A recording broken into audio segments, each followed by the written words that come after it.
Now, here's your first alert weather forecast with meteorologist Henry Groff.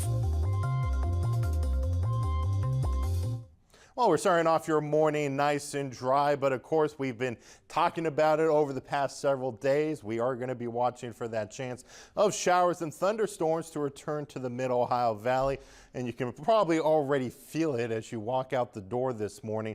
Staying on the mild side, but also humid.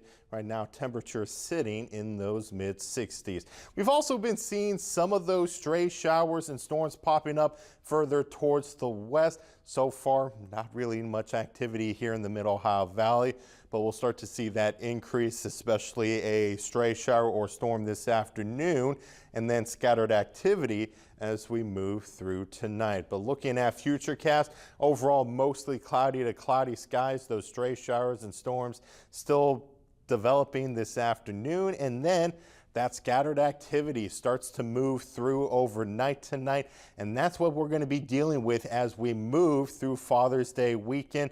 So it's not only just Saturday, and that's going to be the case as we move into your Sunday. So some of us may not pick up much rain throughout the weekend, but some of us may even potentially deal with one round of storms coming through and then another one a few hours later. That's why we do have in this green that marginal risk for some localized flooding. So you'll need to watch out for that for the weekend and even into much of next week.